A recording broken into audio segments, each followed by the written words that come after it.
Assalamualaikum warahmatullahi wabarakatuh. Waalaikumsalam warahmatullahi wabarakatuh. Alhamdulillah bisa bertemu lagi siang ini dalam ujian komprehensif dengan Bapak Nasbar. Yang saya hormati Bu Yuni Setianingsih yang telah berhadir untuk menguji Bapak Nasbar. Kemudian Bapak Nasbar sendiri semoga dalam keadaan sehat, semangat Bapak ya. Iya Bu, amin. Oke, baik Bapak, kita mulai dengan membaca ayat suci Al-Quran. Silahkan dibuka Al-Qurannya, sekali buka saja. Baik Bu.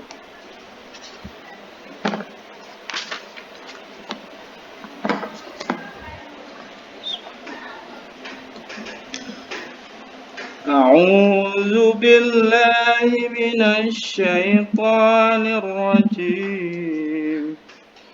بسم الله الرحمن الرحيم. وإذ قال ربك للملائكة إني جاعل في الأرض خليفة قالوا أتجعل فيها من يفسد فيها ويسفك الدماء ونحن نسبح بحمدك ونقدس لك قال إني أعلم ما لا تعلمون صدق الله العظيم. Assalamualaikum warahmatullahi wabarakatuh. Baik Bapak, saya bertanya sedikit Pak tentang kaidah tajwid. Yang pertama tentang idgham Pak. Bisa dijelaskan konsep idgham? Idgham itu artinya dengung Bu. Ya.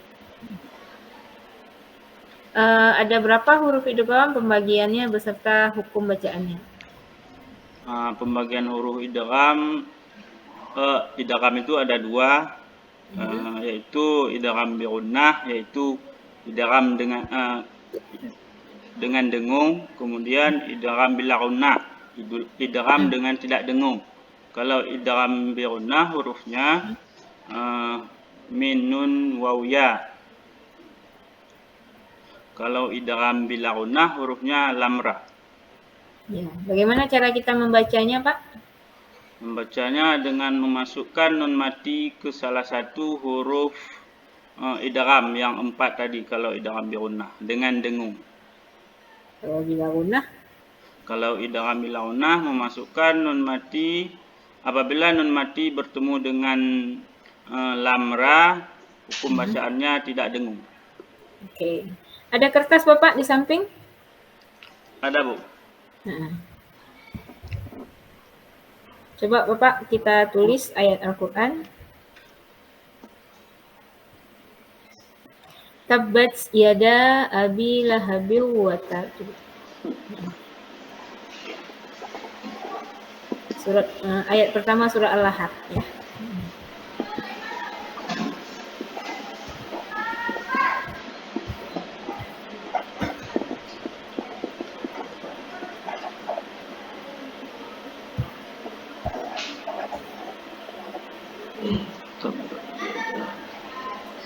Jangan melihat Al-Quran Pak ya.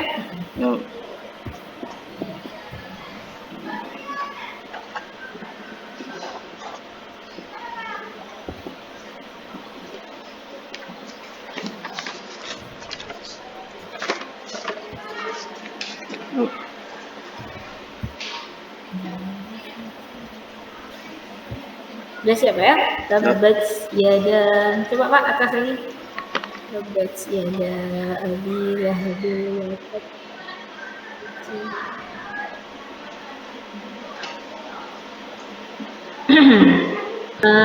Itu lahabin, itu kan kita baca lahabil wa tab. Itu ada hukum tajwid apa di situ? Lahabil wa tab. Idgham. Idgham apa? Idgham bi gunnah. Berarti baris bawahnya kayak mana? Ya. Banyak ada tanwinnya Bu. Ya. Lahabil wa tab. Tanya nggak ada barisnya ya? Nah, watab itu kayak mana cara kita membacanya, Pak? Watabba. Cara bacanya kayak mana? Misalnya kita wakaf. Oh, watab itu kena di kalkalah, Bu. Kalau apa namanya? Kalkalah kubra, masalah. Gimana? Coba Bapak baca. Tabbat yada abi lahabi watab. Ada Sama deh, getaran. Pak. Bapak ada taruh tasdid ya? Ya, ada. Berarti bacanya kayak mana? Kan ada tasdid di atas ba. Berarti bacanya Tabba. watab. Berarti tasdid ini lama. tasdid ini nggak apa pakai. Nah, tasdid itu menandakan bahwa itu ada dua buah ba di situ. Asal katanya watababa. Nah, ada dua buah ba-nya. Cuman karena dalam bahasa Arab tidak boleh ada huruf yang sejenis sama di situ. Jadi maka ditaruh tasdid. Jadi bacanya watab. Lama, bukan watabe langsung. Kalau watabe itu kan qalqalah wusqa, ahad gitu kan. Nah, saya qul huwallahu ahad karena di atas ini langsung aja dia ahad. Kalau ini lama sedikit watab. Jadi karena ada tasydid di atas ba tadi. Jadi itu yang sebenarnya qalqalah kubra. Kalau ahad itu qalqalah wusqa karena ada al-lahab ini yang lebih penekanannya karena ada tasydid di atas ba. Oke, baik Bapak, kita masuk kepada materi. Bapak mengkaji Asmaul Husna ya? Iya, Bu. Iya, Asmaul Husna. Asmaul Husna apa saja Pak yang diangkat? Apakah semua Asmaul Husna atau ada beberapa saja? Kalau di modul ajar saya cuma 5 yang saya angkat, yaitu Al-Qawiyyu, Al-Qayyumu, Al-Muhyi, Al-Mumit, sama Al-Ba'id. Ya. Nah, dari Asmaul Husna itu kira-kira nilai apa Pak yang bisa kita petik? Kalau Al-Qawiyyu itu maha kuat. Jadi kita meyakini yang bahwa Allah itu maha kuat daripada segalanya. Walaupun manusia punya kekuatan, jadi kekuatan manusia itu terbatas. Jadi Allah lah yang mempunyai kekuatan yang tidak terbatas, Bu. Oke, terus nilai-nilai itu bagaimana Bapak analogikan kepada siswa, peserta didik? Bagaimana mengajarkan kekuatan itu? Maksudnya kekuatan Allah sebagai Tuhan yang mukhalafatul lil hawadis, kemudian kekuatan manusia yang sebagai makhluk itu. Kalau cara penerapannya di dalam kehidupan, berarti kalau Al-Qawiyyu itu menggunakan kekuatan yang dimiliki untuk kebaikan. Bukan bukan di jalan kemaksiatan. Seperti contohnya dengan adanya kekuatan kita bisa membantu membangun misalkan musala atau masjid. Maksudnya dengan kekuatan kita bisa menolong kayak gitu, Bu. Ya. Dan itu terkait dengan ayat Al-Quran yang Bapak bacakan tadi ya, bahwa Allah ingin menjadikan seorang khalifah di bumi. Ya. Nah, itu terkait dengan konsep Al-Qawiyyu, dengan potensi ilmu yang dimiliki manusia ya. Dimiliki manusia dengan ilmunya, dia bisa menjadi pengelola bumi, perawat bumi, penjaga bumi, memimpin bumi, dengan makna khalifah itu. Mungkin bisa dikorelasikan ya Pak ya, nanti bisa diinikan ke siswa. Dan itu dari Asmaul Husna ini menarik karena Asmaul Husna ini menjadi dasar untuk penanaman nilai-nilai karakter. Jadi nilai-nilai yang ada dalam Asmaul Husna ini menjadi nilai-nilai karakter yang harus dimiliki oleh peserta didik. Nanti Bapak mungkin bisa baca juga surat Ali Imran ayat 79. Ya, bahwa manusia itu diciptakan untuk menjadi orang-orang yang rabbaniyin. Nah, kata-kata Rabbaniyin menjadi orang-orang yang Rabbani yang memiliki sifat-sifat ketuhanan, yaitu rujukannya adalah Asmaul Husna. Nah, Baik, Bu. jadi dia saling terkait. Jadi menjadi manusia yang berkarakter Rabbani merujuk kepada nilai-nilai tauhid, ilahiyah, rububiyah, dan juga termasuk Asmaul Husna ini. Karena Asmaul Husna sifat-sifat ketuhanan kan. Nah, jadi sifat-sifat ini yang harus dimiliki juga oleh manusia sebagai orang-orang Rabbani. Oke, terus kaji Al-Quran Bapak untuk membuat generasi kita menjadi religius tapi tetap rasionalis ya, atau rasionalis religius.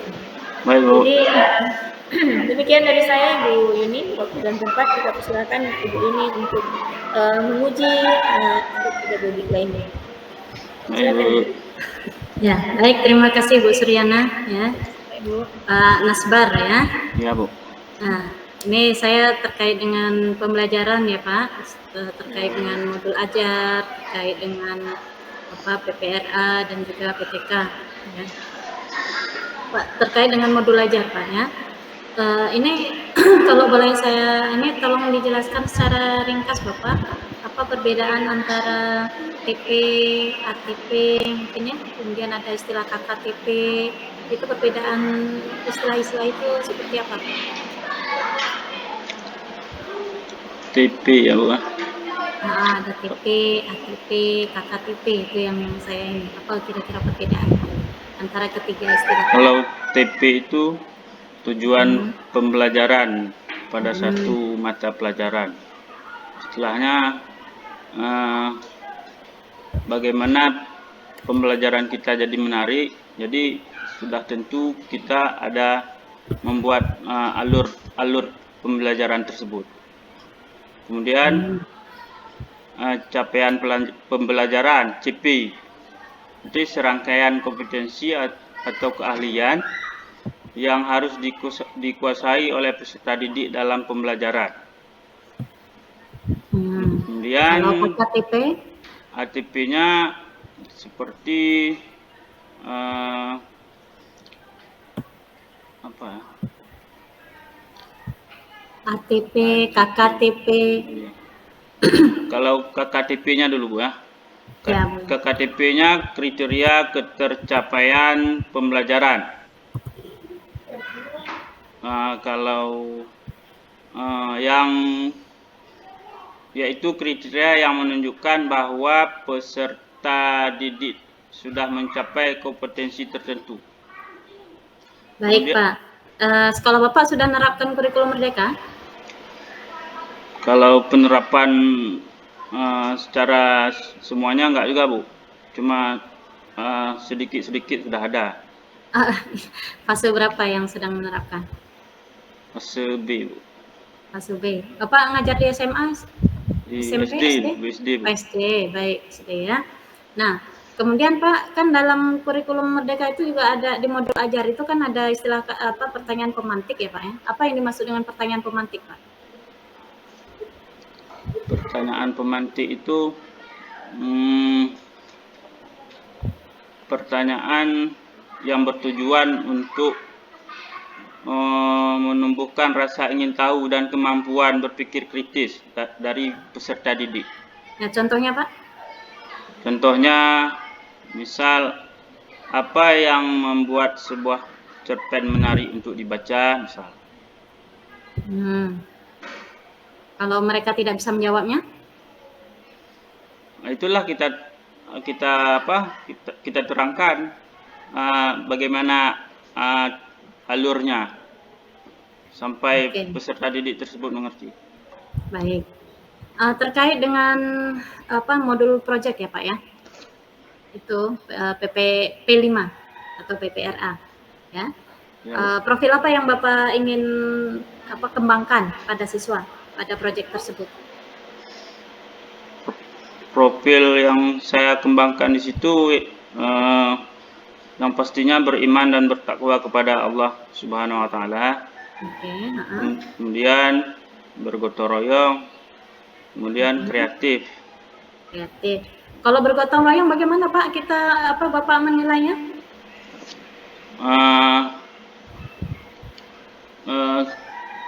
Seperti kerjasama Bu, kerjasama antara siswa dengan Ya. siswa. Berarti ada indikatornya ya Pak? Indikatornya ada, Bu. Ada, ya. Di antaranya bekerja sama ya, Ya. termasuk dalam gotong royong. Baik. Nah, selanjutnya terkait dengan apa namanya PTK, ya. Bapak sering melakukan PTK? Baru kali ini, Bu. Baru kali ini. Ya. Sebelumnya waktu S1? Waktu S1 skripsi kan? Skripsi. Ya. Skripsi bukan dalam bentuk PTK ya? Iya. Oke. Jadi yang selama Bapak mengikuti apa namanya pelatihan di PPG ini, yang Bapak dapat simpulkan apa itu sebenarnya PTK? PTK itu penelitian yang bertujuan untuk meningkatkan kualitas guru, Bu. Untuk meningkatkan kualitas guru. Oke, baik. Belajar lagi ya Pak ya, pahami tentang PTK, karena kalau PTK bukan kualitas gurunya, tapi lebih ke apa namanya untuk pembelajaran siswanya ya, apa yang belum tercapai untuk meningkatkan atau sesuatu. Ya. Baik Bu Suryana, mungkin itu saja dari saya. Terima kasih. Terima kasih, Bu. Baik, terima kasih Bu Yuni atas pertanyaan-pertanyaannya yang begitu membuka wawasan ya. Nanti diperdalam lagi Pak Nasbar ya. Baik, Bu. Terutama terkait dengan PTK ini, karena ini penting bagi kita ya. Baik, terima kasih Pak Nasbar. Kami akhiri. Assalamualaikum warahmatullahi wabarakatuh. Waalaikumsalam warahmatullahi wabarakatuh.